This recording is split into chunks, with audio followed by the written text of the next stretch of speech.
कल हमने 5 जगत वर्गीकरण पढ़ा था और 5 जगत वर्गीकरण में हमने जगत मोनेरा और जगत प्रोटिस्टा इसके लक्षणों के बारे में पढ़ा था।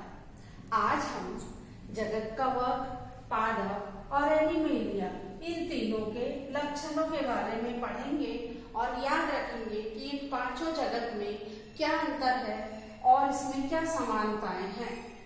तो कवक जगत फंजाई कहते हैं, पादप जगत इसे हम प्लांट और एनिमेलिया इसमें सारे एनिमल्स और जंतु आते हैं।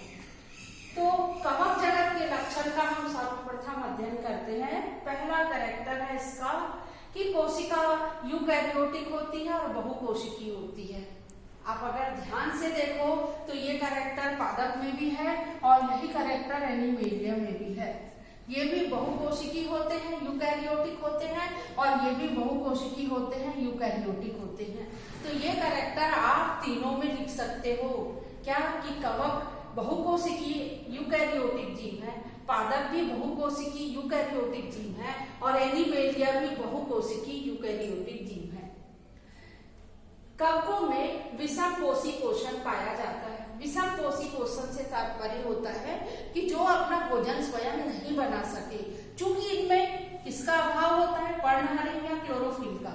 तो क्लोरोफिल के अभाव के कारण कवक जगत अपना भोजन स्वयं नहीं बना सकता और इसका शरीर तंतुवत होता है। तंतुवत का मतलब होता है इस प्रकार से जाल। और आपने देखा होगा बेटा ब्रेड पे जो फफूंद उगती है, राइजोपस नाम होता है उसका, कि उसका शरीर बिल्कुल जालनुमा होता है। तो इसका शरीर तंतुवत होता है और जब ये कवक तंतु मिलते हैं तो इस प्रकार से जो रचना बनती है कवक जाल रचना कहलाती है। इसके कवक तंतु बहुकोशिकीय या संकोशिकीय होते हैं। यानी कि जब आप इस कवक तंतु को देखोगे सूक्ष्मदर्शी में तो आपको ये कवक तंतु जो है इस प्रकार से दिखाई देते हैं। इसमें बहुत सारे केंद्रक होते हैं। किसी किसी कवक तंतु में ये पट्ट पाए जाते हैं और किसी किसी में नहीं पाए जाते, पट्ट नहीं होते। तो जब पट्ट नहीं होता तो वो संकोशिकी कहलाते हैं। तो इस प्रकार इसमें ये कवक तंतु पाई जाती है। कोशिका भित्ति सेलुलोज की बनी होती है और पादप कोशिका की कोशिका भित्ति भी सेलुलोज की बनी होती है, पर इन दोनों में अंतर रहता है। इसके सेलुलोज को हम फंगल सेलुलोज कहते हैं। तो ये आप याद रखोगे कि इसकी कोशिका भित्ति फंगल सेलुलोज की बनी होती है। इसमें प्रजनन लैंगिक और अलैंगिक दोनों विधि के रूप में होता है। अब ये अपघटक के रूप में कार्य करते हैं। जो अपघटक सूक्ष्म जीव होते हैं तो सूक्ष्म जीव में कवक एक महत्वपूर्ण अपघटक है। इसके अंतर्गत सभी कवक आते हैं, यीस्ट, म्यूकर, राइजोपस, है ना, ये इसके उदाहरण है। तो कवक के बाद हम देखते हैं कि पादप जगत, इसमें क्या क्या इसके लक्षण है पादप जगत के। तो पादप के बारे में आप सबसे पहला कैरेक्टर ये जानते हो, ये भूमि में स्थिर रहते हैं। पर कुछ ऐसे पादप भी हैं जो जल में क्या है, तैरते हैं। तो कुछ प्रजातियां जल में भी पाई जाती है और स्थिर नहीं रहती, वो तैरती भी है। बहुकोशिकीय होते हैं, इसमें कोशिका भित्ति पाई जाती है। जंतु कोशिका और पादप कोशिका का मुख्य अंतर कि जंतुओं में आपको देखो कोशिका भित्ति का क्या होगा, अभाव होगा, जबकि इसमें कोशिका भित्ति पाई जाती है। और किससे बनी होती है, सेलुलोज से। इसका जो सबसे महत्वपूर्ण लक्षण है वो लवकों का पाया जाना, यानी कि लवक क्लोरोफिल इसमें उपस्थित होते हैं। हरित लवक स्वपोषी होते हैं, चूंकि इसमें क्लोरोफिल उपस्थित होता है तो अपना भोजन क्या करते हैं, ये स्वयं बनाते हैं। कोशिका तो यूकैरियोटिक होती ही है और इसका जो भोज्य पदार्थ है वो स्टार्च के रूप में होता है। हाँ, अभी हमने ये देखा कि इसमें स्वपोषी पोषण होता है क्योंकि ये उत्पादक होते हैं।